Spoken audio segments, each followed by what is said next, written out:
Kang Hasim, kita mulai sambil menunggu. Insya Allah.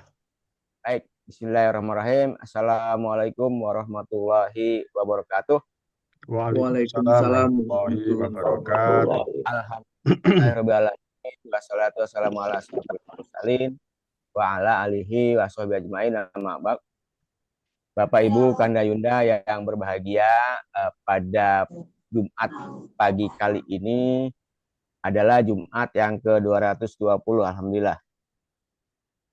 Kajian kita Jum'iyah sudah berlangsung sangat lama. Mudah-mudahan kita bisa pertahankan. Sebelum dimulai, kita mengucapkan duka cita atas wafatnya senior kita, yaitu Ustadz Muhammad Jajir. Ya, beliau juga di anggota Dewan Pertimbangan Pengurus KBPI Pusat. Beliau sebagai Dewan Syuro di Masjid Joko Karyan, ya, bersebelahan dengan Mangkuyudan. Ya. Mangkuyudan itu sekretariat Syariat PI Yogyakarta. Bersamaan dengan itu juga kemarin tanggal 25 Desember adalah Hari Mualaf Sedunia, udah tahun ketiga, ya. Alhamdulillah kita peringati sebagai satu kesyukuran, ya. Jadi Hari Mualaf Sedunia tahun yang ketiga pada Desember yang. Baik, Bapak dan Ibu sekalian, pada Jumat kali ini narasumber kita yaitu Dr. H.M. Hozim Umar MM, ya. Beliau juga pernah aktif di PI KBPI tahun 1977 sampai 1982, ya. Dan dosen agama Islam di Universitas Jayabaya, ya. Tema pagi kali ini adalah studi kasus pemahaman dasar-dasar ajaran agama Islam pada lulusan SLT atau mahasiswa baru. Seperti biasa, Kang Hazim, pemaparan selama 45 menit sampai jam 6.45. Selanjutnya mungkin ada masukan, tanya jawab, dan tanggapan dari Jumia. Ya. Acara ini juga diselenggarakan atas dukungan dari Lajisku KBPI. Bagi Bapak Ibu Kanda Yuda yang akan berinfak, bersodako, berzakat, bisa juga melalui Lajisku KBPI. Alhamdulillah, Lajisku KBPI sekarang sudah bertebaran di daerah-daerah bencana, ya, menyalurkan amanah dari para donatur kita, baik di Aceh, di Sumatera Utara, dan di Sumatera Barat. Mereka sekarang ada di lapangan, ya, mengadvokasi, menyalurkan bantuan, dan membangun sumur-sumur untuk kebutuhan air bersih para saudara-saudara kita yang terkena musibah. Mudah-mudahan dilancarkan, dimudahkan dalam hal aktivitas bencanaan. Bahwa hal ini bukan hal yang mudah untuk dilakukan. Semoga saudara-saudara kita yang tertimpa bencana juga mendapatkan satu kesabaran, dan insya Allah Allah akan memberikan ganjaran. Baik, Bapak dan Ibu sekalian, kita awali dengan baca basmalah. Bismillahirrahmanirrahim. Bismillahirrahmanirrahim.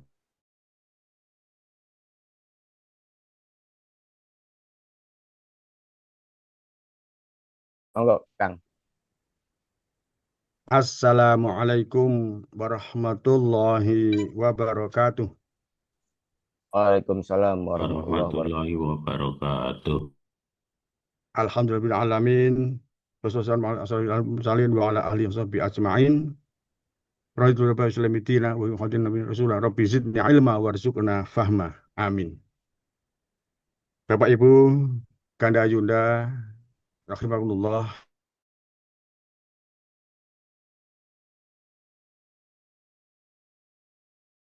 pada pagi hari untuk kita semuanya. Amin ya rabbal alamin. Bapak Ibu dan Kanda Yunda, pada kali ini kami membawakan satu judul, yaitu studi kasus tentang pemahaman dasar-dasar agama Islam pada mahasiswa baru atau lulusan SLTA. Ini adalah hasil dari pengalaman saya mengajar di Universitas Jayabaya sejak tahun 1979, alhamdulillah sampai sekarang. Bapak Ibu dan Ganda Yuda, setiap tahun saya mengajar mahasiswa baru, saya selalu diawali dengan perkenalan diri, kemudian melakukan expectation sebagaimana dalam training PI. Expectation saya mulai dengan suatu pertanyaan kepada mereka, apakah pelajaran agama Islam yang sudah kalian terima dari SD, SMP, sampai SMA belum cukup? Kemudian mereka menyatakan belum cukup. Saya tanya lagi, apa alasannya? Ada yang jawab, karena di SMA masih dasar-dasar, belum luas, belum mendalam. Kemudian ada yang menjawab, kan agama itu harus belajar sampai akhir hayat dan segala macam. Alhamdulillah. Nah, kemudian saya katakan, baik, saya punya instrumen yang akan bisa nanti mengetahui sejauh mana pemahaman dasar agama Islam Anda, apakah Anda sudah cukup atau belum, maka bagi mereka saya berikan angket. Silakan di-share angketnya. Nah, saya berikan angket persamaan pemahaman dasar-dasar agama Islam. Ada 20 butir. Satu, agama apa yang pertama di dunia? Pilihannya Yahudi, Nasrani, Islam. Apa agama Nabi Adam? Yaitu agama Islam, Nasrani atau Islam. Kemudian apa agama Nabi Ibrahim? Pilihannya sama, Yahudi, Nasrani, Islam. Kemudian apa agama Nabi Musa? Pilihannya Yahudi, Nasrani, Islam. Kemudian apa agama Nabi Isa? Yahudi, Nasrani, Islam. Kemudian sejak kapan artinya agama Islam? Pilihannya Nabi Muhammad, Nabi Adam, Nabi Ibrahim, Nabi Muhammad. Dan kemudian dari siapa agama Islam? Pilihannya dari Allah, Jibril, dan Nabi Muhammad. Sedangkan butir 8 sampai 20 pilihannya adalah benar, salah, atau tidak tahu. Nomor 8 butirnya adalah apakah Islam merupakan agama untuk manusia saja? 9, apakah agama Islam dan ideologi politik, ekonomi, sosial terpisah? 10, apakah agama Islam dan ilmu pengetahuan saling bertentangan? 11, apakah makhluk ada iblis, setan? 12, apakah air, minyak, dan emas tidak termasuk makhluk? 13, apakah udara itu tidak nyata? 14, apakah Tuhan dan Allah itu sama? 15, apakah ateisme karena beragama tidak punya Tuhan? 16, Tuhan itu tidak ada, yang ada hanya Allah. 17, apakah Allah itu bersifat abstrak? 18, apakah Nabi Adam diusir dari surga karena dosa? 19, apakah Khalifatullah di bumi adalah raja atau sultan? 20, apakah hukum karma ada dalam agama Islam? Angka kita bagikan, kemudian mereka suruh jawab, lebih waktu saya beri waktu 5 menit, 10 menit, dan akhirnya ternyata jawabannya semua beda-beda semuanya. Nah, beda semuanya itu maka kemudian saya katakan, ini yang beda-beda ini pasti ada satu yang benar, nggak mungkin semuanya benar. Kenapa Anda beda-beda? Satu, mungkin berarti Anda mungkin tidak tahu ini asal jawab. Yang kedua, Anda mungkin salah. Yang ketiga, mungkin Anda benar. Jadi saya tanyakan pada mereka, kalau begitu, masih nggak perlu agama Islam di perguruan tinggi? Mereka jawab, perlu. Untuk apa? Nggak perlu. Saya katakan, yang beda-beda semua menjadi sama. Yang tidak tahu, semua menjadi tahu. Yang salah, semua menjadi benar. Yang tidak benar, yang sudah benar, menjadi luas dan mendalam. Nah, ternyata dari hasil angket itu, ternyata ranking kesalahannya seperti ini. Satu, yaitu butir 1, agama Yahudi. Kemudian yang kedua, butir 11, Nabi Adam di surga karena dosa. Yang ketiga, Tuhan tidak ada, yang ada hanya Allah. Yang keempat, Tuhan dan Allah itu sama. Nabi Isa beragama Nasrani, itu ada 52%. Masya Allah. Kemudian 6, agama Islam ada Nabi Muhammad. Nomor 7, Islam hanya untuk manusia.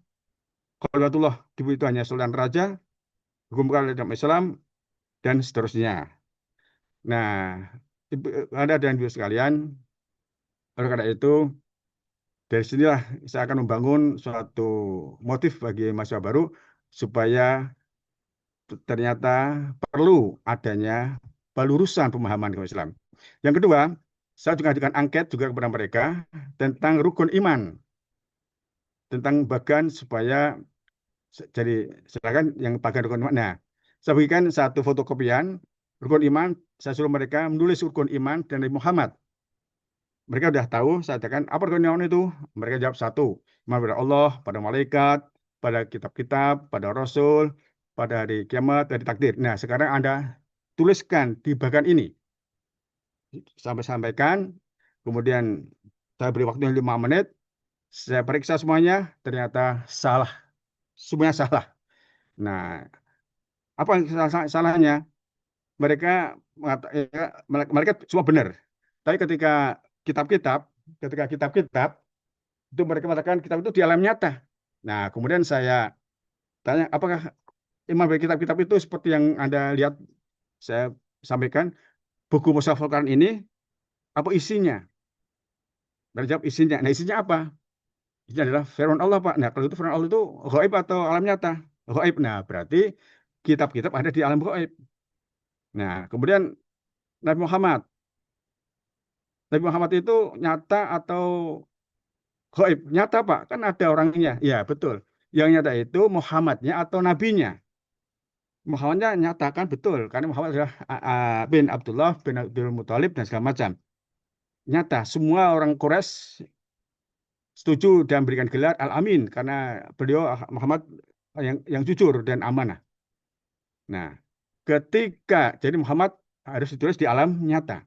Tapi kenabiannya, kerasulannya, gaib atau nyata. Nah, saya katakan, Nabi Muhammad diangkat jadi Rasul, itu dari mana kita tahu? Nabi Muhammad diangkat jadi Rasul. Ya dari firman Allah, dari kitab. Nah, berarti Rasul adalah al-gaib. Itulah makanya ketika Nabi Muhammad mengumumkan, mengikrarkan dirinya, beliau Alhamdulillah ada Rasul ketika mengumpulkan orang Quraisy di Jabal Qubais pada malam hari, ya. Kemudian Abu Jahal marah karena Nabi Muhammad mengatakan saya adalah Rasulullah. Nah, kemudian mereka minta bukti dan segala macam. Apakah bisa membelah bulan? Nah, ternyata dengan izin Allah, Nabi Muhammad mukjizat dapat membelah bulan. Nah, di antara mereka kemudian ditanya, tunggu dulu. Kalau kita tunggu para musafir yang luar dari Arab masuk ke dalam sini. Kalau para musafir itu masuk ke Mekah melihat bulan itu bulan 2, berarti dia bukan sihir. Tapi kalau para musafir yang masuk ke Mekah mereka nggak melihat, berarti yang hanya kita, itu berarti sihir. Ternyata setelah datangnya para musafir yang dari luar Mekah, mereka pun mengatakan bahwa mereka melihat juga bulan terbelah 2. Nah, berarti dari mereka pun ada yang beriman dan ada yang tidak beriman. Berarti apa? Berarti kerasulan adalah al-ghaib. Nah, kemudian Malik kiamat gaib atau alamnya? Jelas gaib, Pak. Ya, betul. Kiamat adalah hal yang gaib. Kemudian takdir. Takdir itu nyata atau gaib? Nyata, Pak. Apa buktinya? Nah, ada 2 bayi lahir mati, bayi lahir hidup. Nyata kan? Betul nyata. Tapi takdirnya, apa kita lihat takdirnya? Tidak, Pak. Ya, itulah berarti al-ghaib. Nah, itulah makanya kemudian saya berikan gambar yang benar untuk menggambarkan tentang rukun iman dan Muhammad sebagaimana yang ada di layar ini. Baik, lanjut. Nah, kemudian saya mengingat pada diri saya baca pesan Buku Cagih Darajat tentang kita sebagai dosen dan menghadapi remaja. Sebab remaja mengalami kegelisahan dan goncangan jiwa terhadap kepercayaan agamanya ada 3 hal. 1, adanya kesan pertengahan antara ajaran agama dan ilmu pengetahuan. Yang kedua, tampak ada perbedaan antara nilai-nilai moral dan kelakuan orang dalam kenyataan hidup. Yang ketiga, konflik dalam dirinya antara kedua seks, tapi dia tahu bahwa itu bertentangan dengan agama dan moral. Nah, itulah makanya saya mulai kemudian masuk ke dalam materi daripada mata kuliah agama Islam. Yang pertama adalah, silakan. Ya, pokok-pokok dasar agama Islam. Lanjut. Nah, saya mulai dari arti kata Islam. Ketika Islam khusus untuk manusia ada 2 macam, arti dari segi bahasa, yang 2 arti dari segi istilah. Kemudian yang ketiga, artikel salam hanya berlaku untuk semua makhluk, yaitu artikel dari segi nilai perilaku. Nah, ketika saya tanya, apa itu makhluk? Mereka menjawab, makhluk adalah yang hidup. Nah, kan, kemudian kaitan dengan pertanyaan di angket, apakah air, minyak, emas itu makhluk? Mereka jawab, bukan makhluk. Nah, maka di sini saya sampaikan, mereka mengatakan makhluk itu yang hidup, yang bernyawa, yang bergerak segala macam. Maka saya berikan satu bagan yang makhluk dan kholik, silakan. Nah, kholik dan makhluk. Saya katakan kepada mereka bahwa yang ada hanya dua, al-kholik, Allah, atau makhluk. Kalau bukan kalau bukan kholik, pasti makhluk. Kalau bukan makhluk, pasti kholik. Nggak ada yang setengah kholik, nggak ada yang setengah makhluk. Bagaimana dalam teologi Yesus Kristus, dia mengatakan, orang Nasrani mengatakan Yesus itu adalah setengah Tuhan, setengah makhluk dan segala macam. Nah, ini saya katakan yang ada hanya dua, kholik atau makhluk. Kalau bukan kholik pasti makhluk, kalau bukan makhluk pasti kholik. Nah, kemudian di situ saya gambarkan tentang makhluk rohani ada dua macam, al-ghaib, rukun iman itu malaikat, yang kedua ghaib, rukun iman, bukan rukun iman yaitu jin. Nah, di sini saya tanyakan, kenapa jin yang ghaib juga gak masuk rukun iman? Mereka jawabnya macam-macam, salah. Kemudian saya katakan, untuk jin tidak perlu orang muslim. Orang kafir pun percaya adanya jin. Dan mereka pun mengakui jin. Tapi untuk percaya malaikat, percaya adanya mungkar nakir yang di alam kubur, percaya pada ada orang mati dan segala macam, pasti orang mukmin. Nah, itulah makanya maka jin tidak masuk rukun iman. Kemudian makhluk jasmani ada yang organis, makhluk hidup yaitu hewan, manusia, hewan, tumbuh-tumbuhan, dan anorganis yaitu benda-benda alam, bulan, bumi, bintang, air, minyak, dan seterusnya. Lanjut. Nah, ada salam dari segi bahasa, sekarang itu semua sudah tahu, dari kata salimah yang artinya selamat, sentosa, damai, aslama yang berarti berserah diri, tunduk, taat, dan salim yang berarti bersih dan suci. Lanjut. Dari segi istilah, agama Islam adalah agama yang datang dari Allah, yang dibawa oleh para rasul. Nah, di sini saya menekankan bahwa semua agama para nabi adalah rasul, agama Islam yang bawa, yaitu dari Allah. Nah, untuk kita umat Muhammad, berarti yang bawa agama adalah Nabi Muhammad SAW. Lanjut. Nah, maka kemudian saya masuk pada pokok-pokok dasar agama Islam. Satu adalah dasar tauhid, yaitu Esa, Allah. Nah, jadi saya sampaikan, lawannya adalah musyrik, mensekutukan Allah. Apa saja saya katakan pada mereka, apa yang disebutkan supaya perilaku musyrik pada masyarakat kita, pada dukun, kemudian jimat, kemudian sesaji-sesaji, dan seterusnya. Nah, itu. Nah, kemudian yang kedua, sejak Nabi Adam, surat Anbiya ayat 25, di sini nggak saya sampaikan. Nah, yang perlu saya sampaikan pada Kada Yuda, Bapak Ibu, ketika saya mengajar ini, mereka saya suruh buka HP, juga buka HP surat Anbiya ayat 25. Kemudian saya suruh baca, artinya saja, bahwa salam qablika rasulin ila nuhya ila anta fa'buduni. Ya, artinya adalah, dan kami telah mengutus rasul sebelum kamu Muhammad, melainkan kami wahyukan pada mereka bahwasanya tidak ada Tuhan selain Allah, maka sembahlah aku, dan seterusnya. Nah, ini menunjukkan bahwa semua nabi adalah beragama Islam. Nabi Ibrahim, Yakub, Al-Baqarah 1, kemudian Nabi Isa, Al-Imran 55, Nabi Musa, Yunus 84, Nabi Sulaiman. Nah, kemudian yang ketiga, syariat Islam cuma adalah syariat Islam ada di Al-Quran dan kitab yang terakhir. Nah, kemudian saya tanyakan, berapa ada kitab yang Allah turunkan pada manusia? Mereka pun jawab, ada yang salah, saya teruskan. Satu adalah Taurat, Zabur, Injil, Al-Quran. Saya katakan, semua kitab-kitab Allah dari Taurat Nabi Musa mengajarkan Allah itu Esa. Nabi Zabur, kitab Zabur juga Allah Esa. Kitab Injilnya Nabi Isa juga Allah itu Esa. Berarti kitab Injil yang sekarang ada di Nasrani bukan Injilnya Nabi Isa. Buktinya apa? Buktinya adalah di dalam Injil yang sekarang ada 3 Tuhan.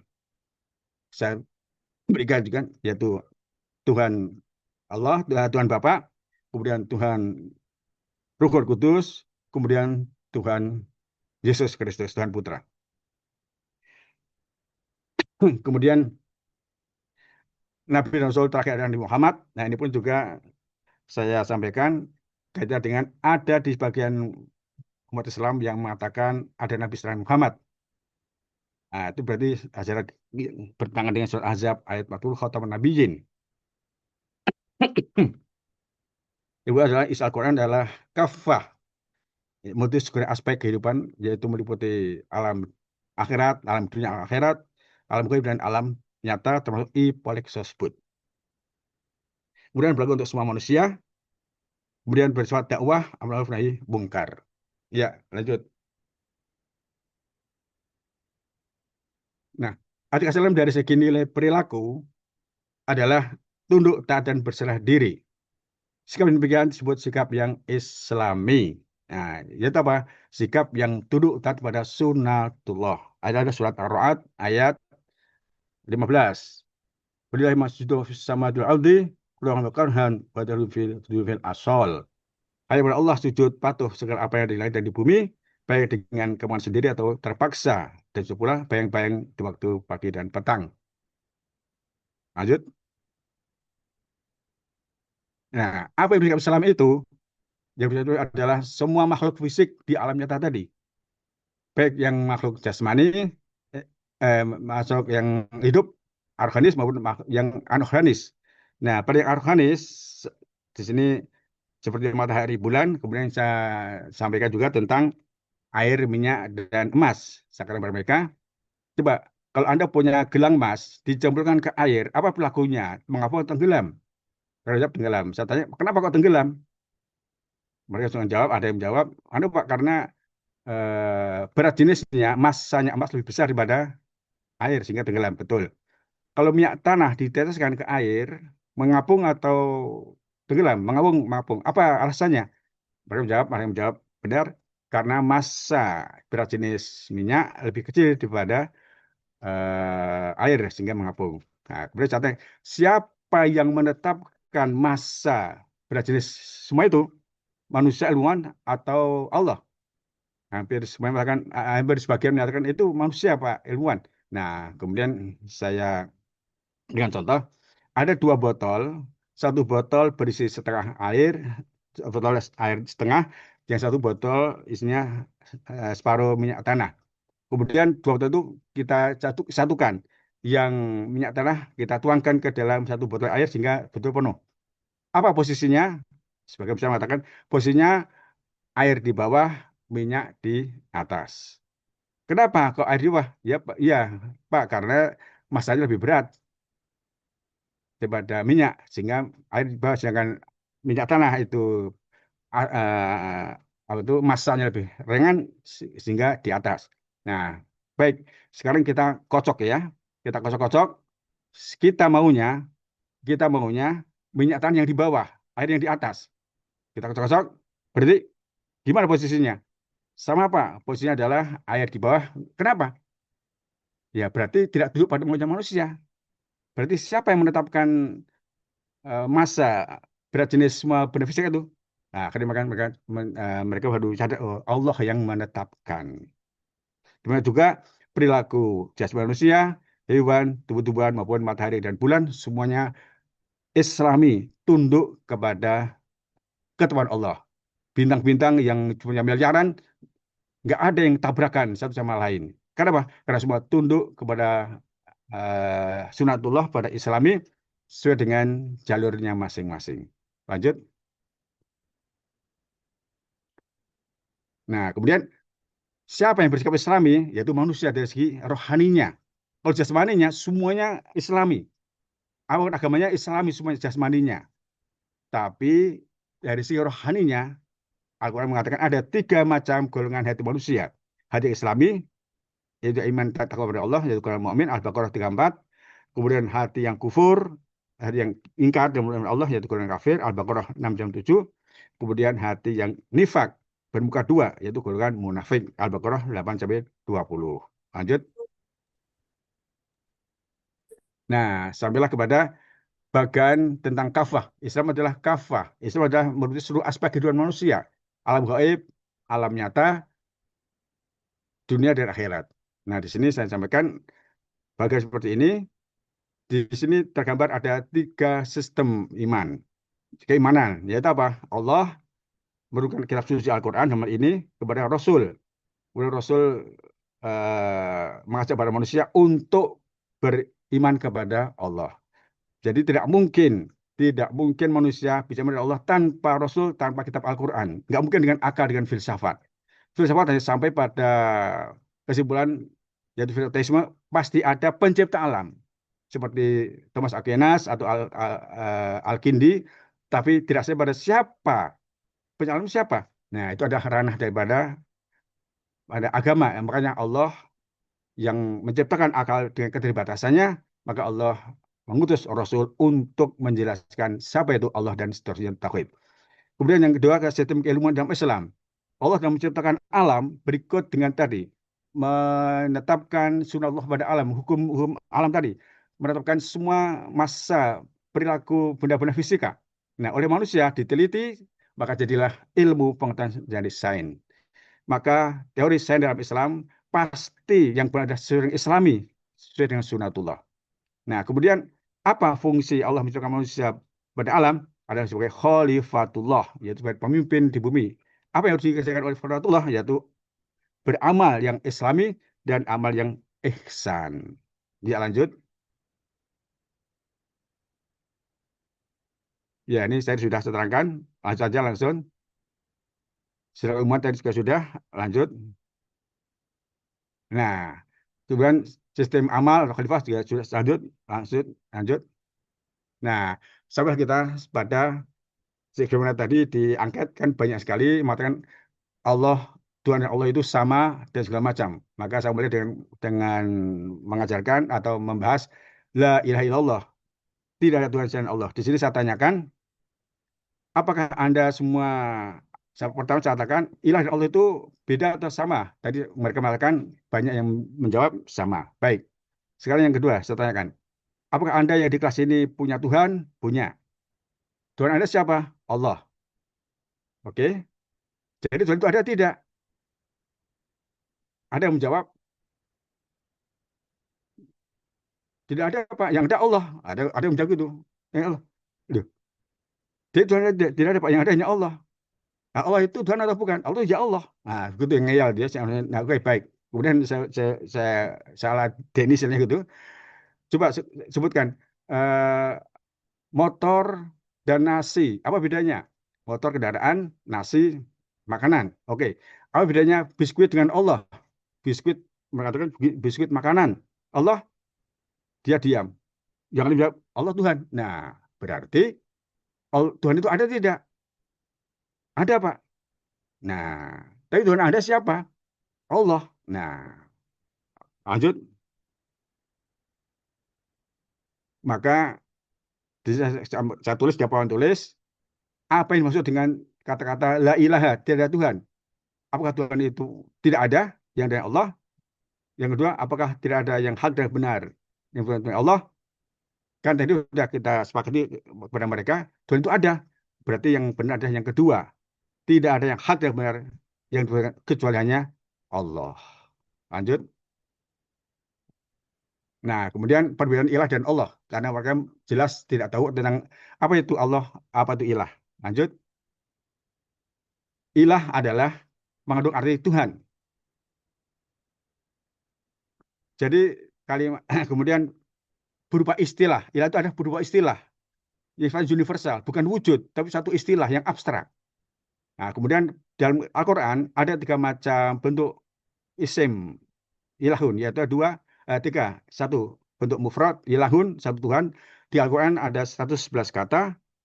Kemudian bentuk tasniyah, ilaha ini ada 2 kata. Masya Allah, subhana ilahi, 2 Tuhan hanya di Al-Quran hanya ada 2 kata. Kemudian jamak, alihah, banyak Tuhan, ada 24 kata. Yang keempat, ilahun, Tuhan itu punya definisi. Lanjut. Sedangkan Allah, kata Allah mengandung arti Allah. Nah, di sini saya sama mereka ada kalimat saya tulis di papan tulis Bismillah. Boleh nggak kita artikan dengan nama Tuhan? Mereka ada yang menjawab, tidak boleh Pak. Kenapa? Ya karena Allah ya Allah. Nah, betul. Bismillah kan tulisannya Allah, bukan ilah. Jadi tidak boleh Bismillah diartikan dengan asma Tuhan karena Allah. Yang kedua, Allah itu berupa nama dan sifat khusus. Nama berarti wujud, bukan abstrak, wujud. Yaitu yang baik dalam Islam. Kemudian di Al-Quran hanya ada satu kata, Allah. Bisa Allahi, Allah, Allahu. Kemudian tidak punya definisi. Nah, di sini kemudian saya sampaikan, apa sih bedanya antara istilah dan nama? Saya berikan contoh misalnya, Universitas, ini di kampus ya, Universitas Jayabaya. Mana yang istilah? Mereka jawab, universitas. Presiden Soeharto, mana yang istilah? Presiden. Allah Tuhanku, mana yang istilah? Tuhan. Berarti Jayabaya, Soeharto, Allah berarti nama. Kemudian dari itu, mana yang punya definisi? Universitas Jayabaya, mana yang punya definisi? Universitas, Pak. Presiden Soeharto, mana yang punya definisi? Presiden. Mana yang punya definisi? Tuhan Allah. Tuhan. Kenapa?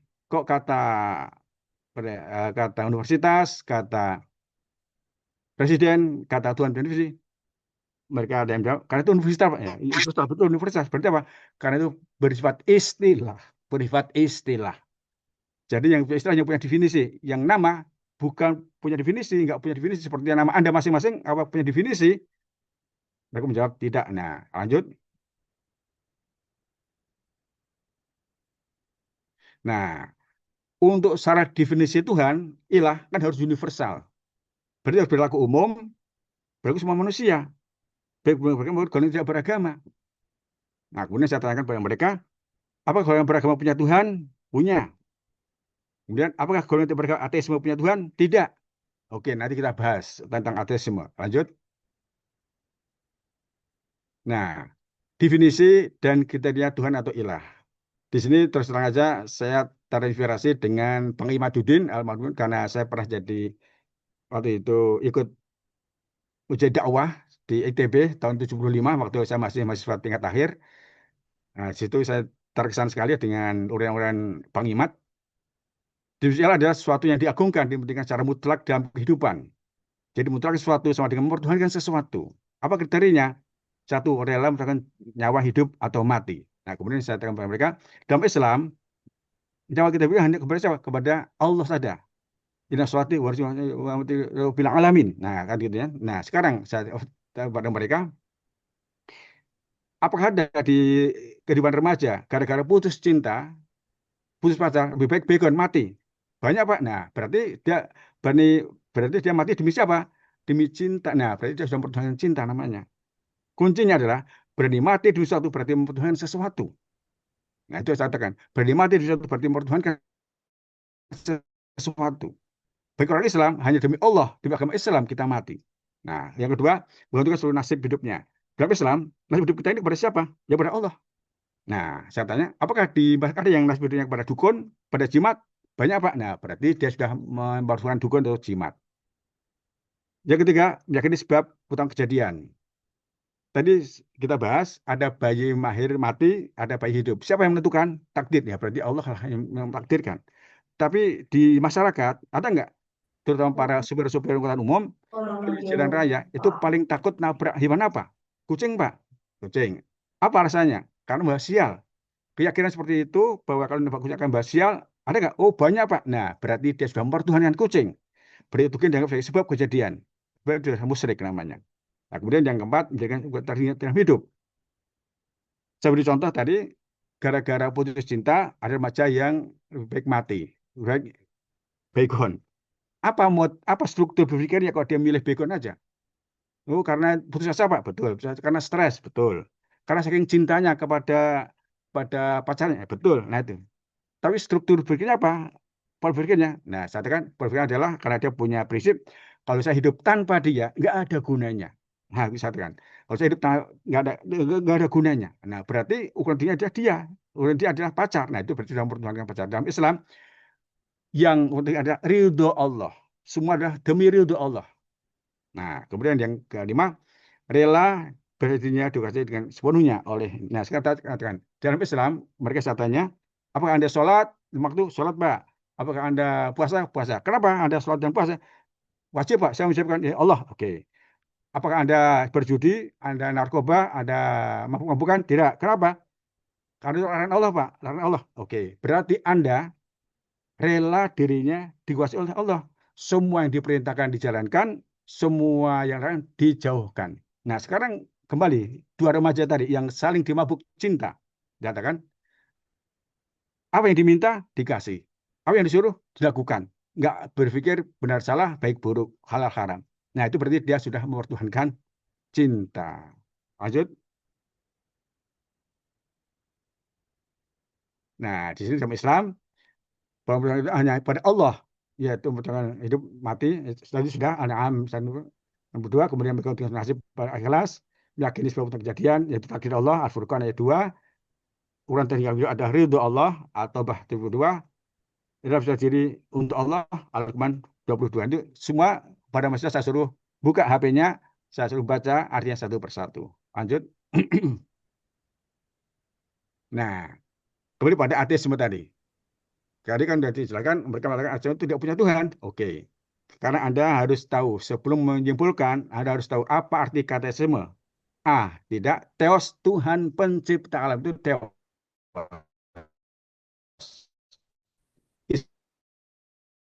Isme berarti artinya itu adalah sebuah faham yang tidak percaya karena ini bukan cuma satu dua alam, tapi akan ada dengan sendirinya sebagai proses alamiah.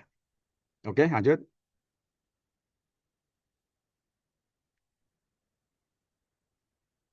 Nah, kemudian saya berikan pertanyaan, apa bedanya Tuhan dan Tuhan pencipta alam? Nah, tapi apa saya berikan dari yang paling bawah, apa bedanya api dan kereta api? Apa bedanya api dan korek api? Kan ada kereta api. Nah, akhirnya singkatnya, api itu kata bisa universal, sedangkan korek api, kereta api ada sifat khusus. Nah, sekarang Tuhan dan Tuhan pencipta alam, apa bedanya? Tuhan adalah suatu sifat yang bersifat universal, pengertian yang universal. Tuhan pencipta alam ada satu isim yang bersifat khusus. Nah, sekarang ateisme bagaimana sikapnya kepada Tuhan alam? No, menolak. Kepada Tuhan, yes. Kesimpulannya berarti yang ditolak oleh ateisme adalah adanya Tuhan pencipta alam, bukan Tuhan dari universal. Nah, contohnya apa? Berarti apa? Ateisme percaya dengan Tuhan ada yang dalam hidupnya. Seperti contoh komunisme. Ketika ada yang perjuangan dalam komunis, apa? Mereka nggak bisa jawab, yaitu ideologi komunis. Mereka berani mati demi komunis. Mereka bergantung kepada komunis dan segala macam. Pada waktu 48, 30S, PKI, mereka memperjuangkan komunis di Indonesia. Kalau seandainya mereka berhasil, kita akan dimatikan oleh komunis, semuanya akan jadi komunis. Nah, itu saya katakan begitu. Lanjut. Nah, akhirnya kembali, kemudian pada kisah Nabi Adam di surga. Satu, kemudian mereka saya suruh ini, tidak Allah yang manusia ada khalifah di bumi, kemudian Nabi Adam dan Hawa disuruh tinggal di surga dengan larangan jangan memberikan bukan ini, kemudian Nabi Adam digoda iblis dan melanggar larangan, kemudian Nabi Adam dan Hawa langsung sadar dan bertobat, Allah beri tobat Nabi Adam, kemudian Nabi Adam disuruh turun ke bumi. Saya katakan, coba lihat urutan ini, apakah pernah diterangkan oleh guru agama? Pernah, Pak. Nah, sama nggak dengan urutan ini? Sama, Pak. Sama. Oke. Nah, langsung kita bahas satu per satu. Ya, satu per satu. Setelah tujuan oke, Nabi Adam kemudian itu iblis itu pun juga sama. Nah, saya katakan dalam Al-Quran disebutkan Nabi Adam tergoda oleh iblis hingga makan, Nabi Adam langsung bertobat dan langsung tobatnya diterima. Apa doanya tobat Nabi Adam?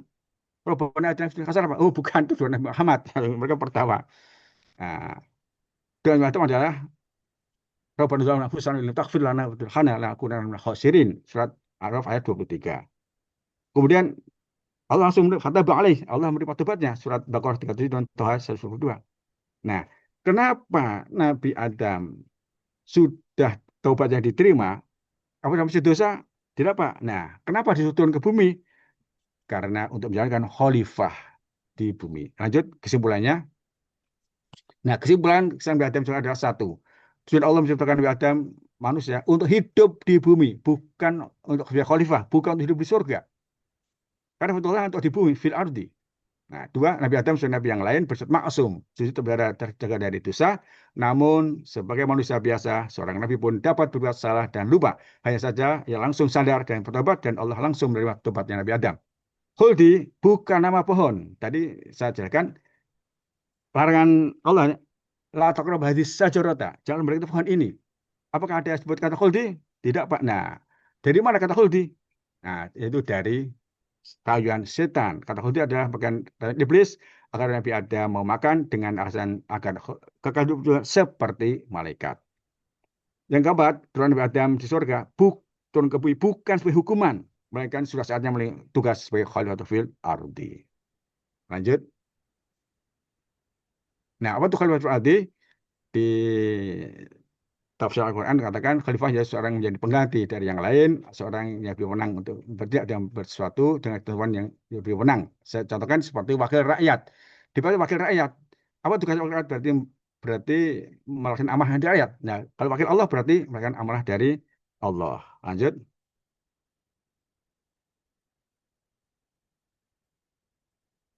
Nah, apa itu Khalifah? Siapa itu? Yaitu semua manusia Muslim. Nah, sini untuk saya meyakinkan pada mahasiswa bahwa bukan raja, bukan sultan, bukan kepala, bukan pimpinan itu yang semua Muslim itu khalifah. Tapi yang bagaimana? Yaitu yang mereka fungsi khalifah. Yang mereka fungsi khalifah itu khalifatullah. Jadi berdekatan fungsional, bukan berdekatan jabatan, bukan berdekatan status. Nah, apa itu fungsi khalifatullah? Lanjut. Betul adalah satu masalah. Khalifatullah untuk kita umat Muhammad adalah melaksanakan suatu khasam Rasulullah. Azab 40 mereka saya suruh buka Al-Quran.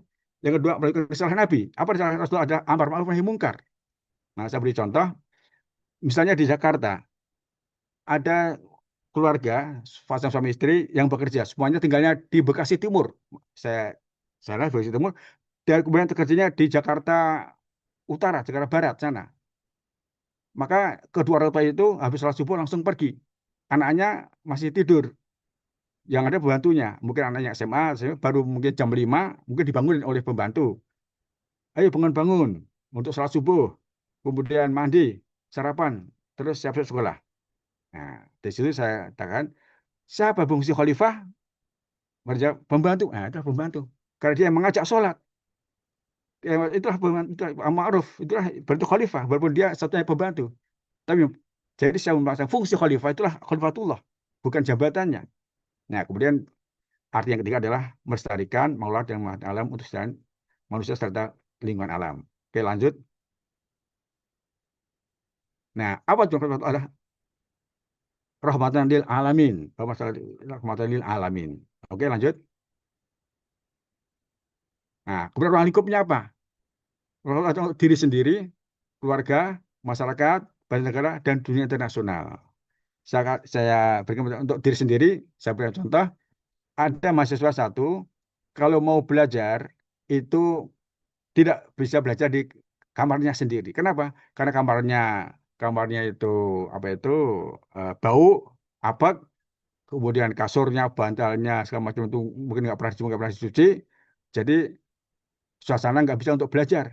Dia kalau mau belajar numpang di rumah temennya, kamar kos temennya. Kenapa? Karena kamar temennya itu rapi, bersih, wangi. Apa kesimpulannya? Saya katakan kesimpulan berarti temannya itu mampu berfungsi khalifah di kamarnya sendiri, rahmatan di kamar sendiri. Semua orang mengatakan asal masuk ke dalam kamar kosnya, kamar ini enak ya, kamar ini damai atau segala macam. Nah, itu berarti dia tuh berarti mampu menjadi khalifah di mampu menjadi rahmatan, membentuk rahmatan di kamarnya sendiri. Untuk keluarga, saya katakan ada nggak remaja yang nggak betah tidur di rumah tapi betahnya di rumah temannya? Banyak Pak. Kenapa? Nah, mungkin singkatnya saya katakan karena rumahnya bagikan neraka, katakan gitu. Bapak ibunya sering tengkar, anak bapak tengkar, anak ibu tengkar, anak adik tengkar, semuanya tengkar. Yang katakan hanya satu, pembantu. Mereka tertawa. Yang kemudian tengkar. Nah, makanya dia betah di rumah temannya. Kenapa? Karena temannya itu bapak ibunya rukun, damai, harmonis, kemudian terbuka, kemudian semuanya bapak ibu, anak-anak juga semuanya bakti segala macam. Nah, berarti kesimpulannya apa? Berarti bapak ibunya temannya itu mampu membuat khalifah rahmatan di keluarganya. Dan itulah tujuan nikah Islam, membuat keluarga yang sakinah, mawaddah warahmah. Itulah fungsi khalifah di keluarga dan seterusnya. Oke, lanjut. Nah, apa asal menjadi khalifah? Adalah iman dan ilmu. Ilmu boleh yang darajat. Allah niscaya akan mengangkat orang yang beriman dan di antara kamu adalah orang yang berilmu berapa derajat. Nah, berarti untuk menjadi khalifah harus beriman dan berilmu. Kalau nggak beriman dan berilmu, maka jadi orang bodoh, nggak akan mampu berprestasi di masyarakat. Itu intinya begitu. Lanjut. Nah, akhirnya kembali kepada bagan tadi, yaitu silakan yang bagan tadi, bagan yang pertama terus bagan Islami, kafah, bagan Islam kafah.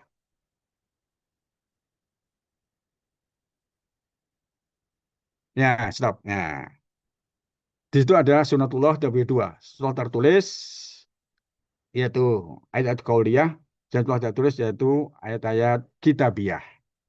Nah, dua-duanya pasti sama, searah, nggak mungkin bertentangan karena datang dari Allah yang Esa. Ya, toh? Karena Allah yang Esa, itulah menunjukkan bukti kasih Allah melalui ayat qauliyah dan ayat kauniyah. Maka sering banyak di YouTube maupun di media sosial yang termasuk juga saya sampaikan di share di grup, banyak ilmuwan Barat yang kemudian masuk Islam. Karena apa? Karena hasil penelitiannya terjawab oleh Al-Quran 140 tahun satu apa 1400 tahun yang lalu. Padahal penelitiannya baru di zaman sekarang. Maka para ilmuwan itu kemudian dapat hidayah dari Allah, akalnya tunduk kepada wahyu. Akhirnya dia masuk Islam. Alhamdulillah.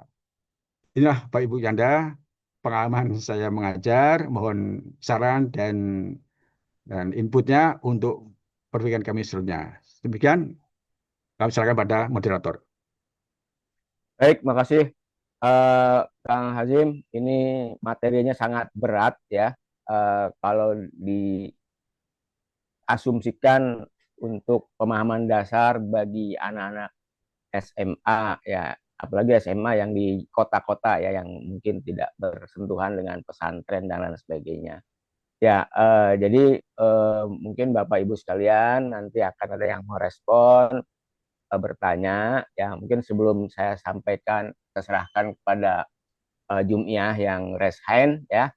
Memang kalau kita bicara Allah, ya ini mungkin sebagai satu informasi aja. Kalau Allah dalam Al-Quran itu kan ismun ya, uh, proper name. Tapi dalam Alkitab itu ya, itu bukan proper name, tapi generic name. Jadi Allah dalam Alkitab itu artinya Tuhan. Ya. Tapi Allah dalam Islam itu adalah nama. Ya, jadi memang sangat berat kalau yang SMA yang di kota-kota untuk memahami materi-materi yang disampaikan oleh narasumber kita. Ya, jadi Bapak Ibu sekalian, sudah ada dua orang nih yang raise hand, Mbah Jahrowi dan Gus Wahid. Ya, pertama saya sampaikan kepada Mbah Jahrowi dulu nih. Silakan Mbah, Bantul. Ya. Assalamualaikum warahmatullahi wabarakatuh. Waalaikumsalam warahmatullahi wabarakatuh. Terima kasih paparannya dan Mas Moderator. Moga-moga terjaga sehat selalu, manfaat. Amin. Ini memang paparan yang langka ini. Materinya kan langka ini. Masih belum sering terdengar. Dan baru kali ini. Nah, sekarang dari tadi materi yang disampaikan, dimohon narasumber untuk tambah paparannya terkait dengan deskripsi hambatan atas para siswa yang lulusan SLTA terkait dengan pemahaman dan internalisasi Islamnya.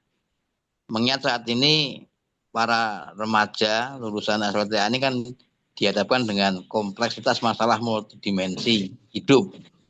Satu sisi, dan sisi lain konsistensi Kementerian Pendidikan pun juga perlu ada masukan agar nanti dari hasil studi ini untuk pendidikan agama Islam bagi para peserta didik lulusan SLTA nanti harapan kita adalah bisa maksimal hasilnya menjadi opsi solusi atas masalah yang dihadapi oleh para peserta didik itu, termasuk juga keluarga dan orang tuanya. Nah, oleh karena itu mohon pada narasumber yang ini juga KBPI Jogja, saya juga wong Bantul saja. Oh, Mohon, saya asli kota gede, Mbah. oh saya Bantul Selatan di Desit saja kan begitu. Ya, mudah-mudahan nanti bisa awet sepuh, Amin. sehat, Amin. dunia akhirat. Moga-moga yang saya sampaikan nanti kita ada opsi atas masalah yang ada dan terjadi. Terima kasih, mohon maaf. Assalamualaikum warahmatullahi wabarakatuh. Waalaikumsalam warahmatullahi wabarakatuh. Waalaikumsalam. Ya, langsung Gus Wahid, mohon poin juga. Silakan.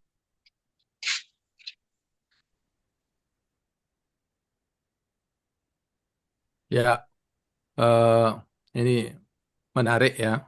Jadi soal apa pengajaran Islam ini, apa Islam itu ya.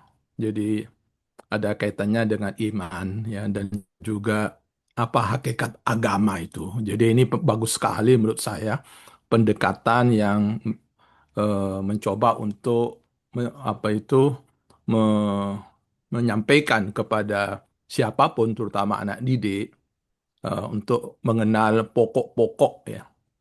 Kalau usul, kalau dalam istilah agama kan usul ya, yang pokok, yang justru yang pokok ini sering diabaikan ya, dilupakan itu keimanan. Jadi langsung melompat kepada syariah ya, hukum ya. Padahal kita itu perlu mempelajari pokok dahulu. Jadi saya setuju sekali dengan pendekatan Pak Hashim itu ya, ya akidah. Dan memang ini tidak mudah, sehingga perlu ada manusia khusus ya untuk menjelaskan. Jadi hakikat agama itu kan sebetulnya kalau kita apa kembali kepada Al-Qur'an, kenapa apa itu Rasul diturunkan walaqad ba'atsna fi kulli ummatin rasulan an i'budullah wajtanibut taghut. Itu kan sebetulnya inti daripada agama. Jadi aku utus Rasul itu agar manusia mengabdi kepada Allah, menyembah Allah. Jangan menyembah yang bukan Tuhan, togut. Nah ini yang kadang-kadang antara Tuhan dan bukan Tuhan. Yang seperti Tuhan. Atau itu togut itu kan sesuatu yang bukan Tuhan, yang dituhankan. Ya. Nah, seperti tadi dicontohkan, mati karena ini, ya itu ya. Karena ini memang tidak mudah. Mana Tuhan itu? Karena laisa kamitslihi syai'un ya.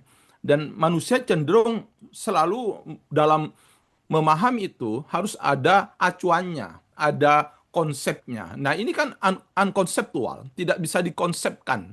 Sehingga itulah kemudian iman ya.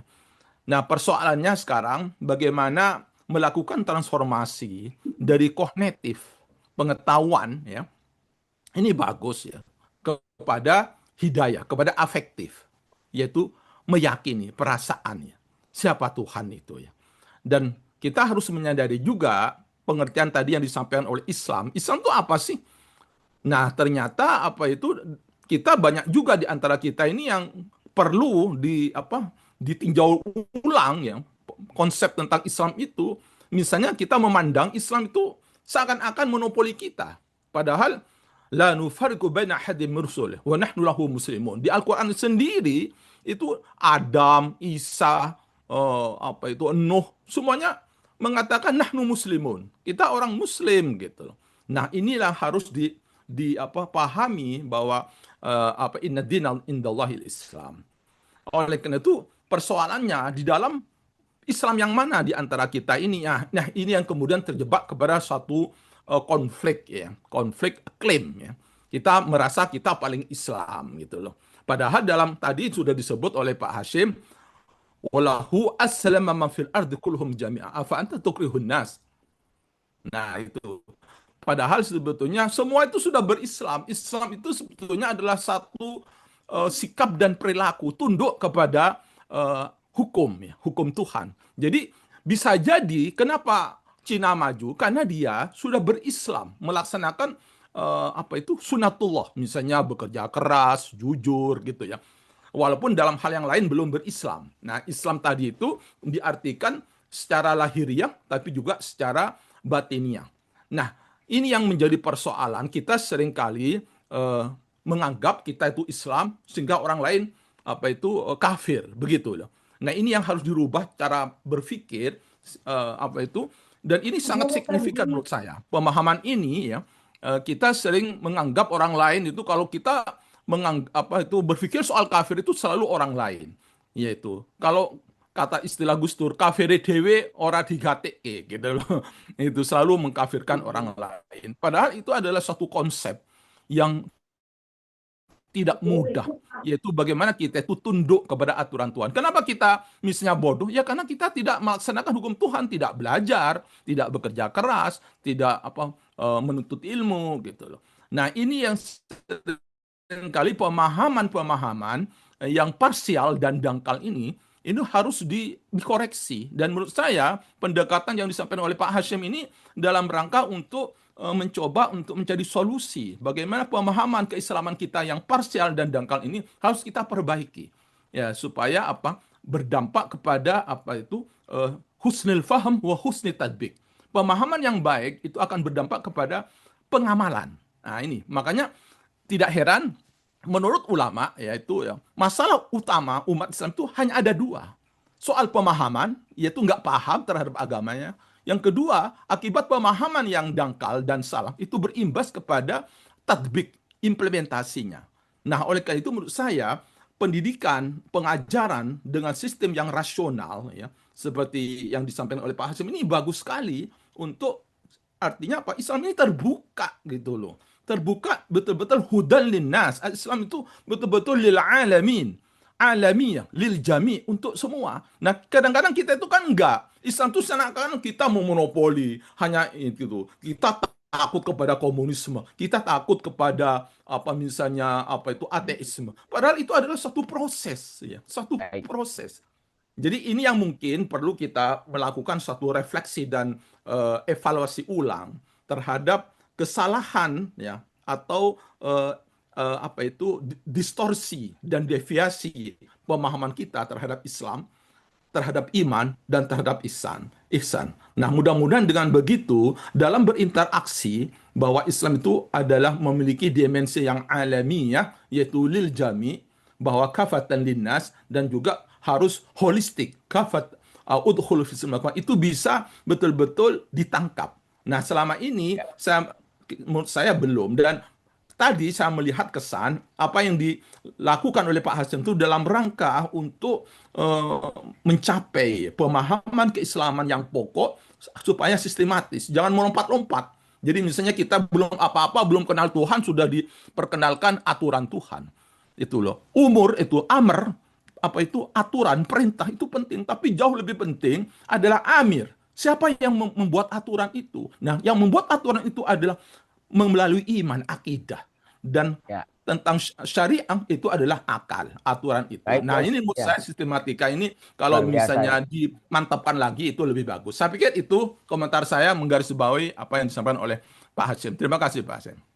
Baik, makasih Gus. Berikut ini Pak Medi Jalal Fitri ya sekalian. Silakan Pak Medi. Ya, mohon singkat juga. Assalamualaikum warahmatullahi wabarakatuh. Waalaikumsalam warahmatullahi wabarakatuh. Mas Hasyim, Ya. dari judul itu sesungguhnya pengenalan kepada Tuhan itu secara fitrah sudah ada dalam diri manusia. Setiap manusia sudah ada. Karena perjanjian kita di alam ruh itu alastu birabbikum wala syahidna. Itu udah fitrah itu. Perjanjian itu Allah ingin menekankan, awas kamu di muka bumi jangan ateis ya. Jangan ingkar kepada kami, kepada aku. Karena kamu sudah ada bergening perjanjian dengan aku. Nah, begitu dia lahir, tergantung orang tuanya kan, mau dijadikan Yahudi, Nasrani, dan Majusi. Tergantung lingkungan dan dunianya. Nah, pengalaman saya dalam implementasi untuk yakin pada Tuhan, anak-anak SMP, SMA, sering saya bawa tadabbur alam mereka. Puncak. Tafakkaru fi khalqillah, wala tafakkaru fi zatillah. Untuk mengenalin Allah itu, jangan berpikir zatnya, lihat ciptaan-ciptaannya. Itu lebih mengesan. Maka kata Allah, berjalanlah kamu di muka bumi ini, kamu lihat tanda-tanda kebesaran. Untuk mengetahui eksistensi Allah, lihat ciptaannya. Tidak mungkin sesuatu itu terjadi dengan sendirinya. Pasti ada yang menciptakan. Dan yang pencipta itu pasti berbeda tampilan dengan kita. Nggak mungkin yang menciptakan pulpen ini pulpen. Nggak mungkin. Pasti berbeda dengan pulpen itu. Begitu pemahaman-pemahaman kita kasih. Itu lebih terkesan kayaknya. Itu baru itu ke gunung. Belum nanti ke laut. Kita dive ke dalam. Itu lebih tafakkaru fi khalqillah. Sampai mengatakan Rabbana ma khalaqta hadza batila subhanaka faqina azabannar. Itu. Makasih Mas. Assalamualaikum. Baik, baik Ustaz.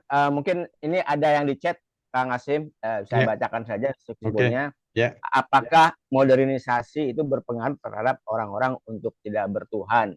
Saya kira itu yang dari chat ya, dari Yusnarso ya. Bapak dan Ibu sekalian, sebelum Kang Asim menjawab, ini saya informasikan bahwa materi pagi hari ini bisa diunduh lewat chat ya. Silakan dicek di chatnya, itu materinya bisa diunduh ya untuk bisa ditindaklanjuti, dikembangkan dan di follow up. Silakan Kang Asim. Baik, terima kasih. Alhamdulillahirrahmanirrahim. Syukran kasiran para Kanda Yuda dan Bapak-Bapak. Pertama untuk Mbah Zahrofi, betul bahwa perlu diingat bahwa kuliah di perguruan tinggi umum itu agamanya 2 SKS. Hanya 2 SKS. Ya, jadi sangat singkat sekali. Dari 1 semester hanya 2 SKS. Maka kami memilih materi yang sangat fundamental. Nah, kemudian kaitannya dengan implementasi tadi, Pak Gus Wahid tadi, kaitannya dengan introspeksi atau aplikasi dalam dirinya, maka materi yang saya sampaikan tadi itu adalah materi sebelum UTS. Jadi 7 tahap kuliah. Nah, kemudian 7 mata kuliah berikutnya adalah tentang ibadah dan hikmahnya, saya dan hikmahnya, kemudian akhlak, moral, kemudian dan segala macam. Jadi implementasinya pada setelah UTS untuk menanamkan tentang perilaku, yaitu akhlakul Islam. Nah, kemudian Mas Medi tadi, Ustadz Medi, ya alhamdulillah betul itu nggak mungkin karena kuliah agama Islam hanya 2 SKS. Maka saya minta bantuan pada unit Quran Islam. Mereka juga mengadakan pecinta alam. Nah itu. Jadi kita suruh mahasiswa Islam untuk ikut dalam kegiatan unit Quran Islam. Mereka itu 3 hari biasanya di puncak. Nah, ada ustadz sendiri yang juga mengajarkannya. Nah, itu dengan berkata di tadabur alam tadi. Nah, kemudian yang berikutnya tentang modernisasi tergantung imannya. Kalau imannya kuat, imannya kemudian lurus, insya Allah modernisasi nggak akan berhubungan. Justru tadi, banyak ilmuwan Muslim, ilmuwan Barat, justru karena sains modern, dia masuk Islam. Nah itu. Terima kasih. Silakan mungkin moderator. Baik, Bapak Ibu Kanda Yunda, di jam saya di Tanjung Priok ini sudah jam 7:02 ya, udah lewat 2 menit. Kalau memang ada yang masih mau bertanya menanggapi ya materi ini, saya kira saya bilang tadi berat ya, mungkin tidak cukup 1 kali pertemuan dan perlu ada 1 pengembangan ya. Yang kedua, saya mengingatkan bahwa Lajisku KBPI sekarang masih menerima donasi-donasi dari Bapak Ibu Kanda Yunda. Mereka sekarang ada di lapangan di daerah-daerah bencana, mengadvokasi, membantu dan menyalurkan ya. Saya kira kalau ada yang mau menyampaikan lagi silahkan, kalau tidak ada saya minta Kang Hasim untuk menyampaikan closing statement ya. Silahkan Kang. Terima kasih sekali karena juga Bapak Ibu yang telah mengikuti acara ini. Ya, yang ingin saya sampaikan adalah tadi saya sampaikan angket dan maupun apa itu soal bagian rukun iman. Boleh jadi kalau saya berkenan, dicoba untuk anak-anak dan cucu di rumah. Sudah dilihat sejauh mana tingkat pemahaman mereka itu. Itu aja yang kami sampaikan. Terima kasih. Baik, terima kasih Kang Hasim. Jam 7:03 ya, sudah waktu sudah sampai. Mungkin walaupun ada yang cuti bersama, libur, mungkin ada yang mau rihlah ya, tadabbur alam, silahkan. Baik Bapak dan Ibu sekalian, dari kami pengurus pusat KBPI, selamat berlibur, selamat merayakan Hari Mualaf sedunia. Ya, ini harus kita sosialisasikan ya. Jadi sudah tahun yang ketiga ya, ini 25 Desember itu adalah Hari Mualaf sedunia. Baik, demikian kurang lebihnya mohon maaf. Mari kita akhiri dengan membaca hamdalah. Alhamdulillahirrahmanirrahim. Subhanakallahumma wa bihamdika. Selamat cuti bersama. Baik. Baik, makasih. Semoga Assalamualaikum, kita semua ya.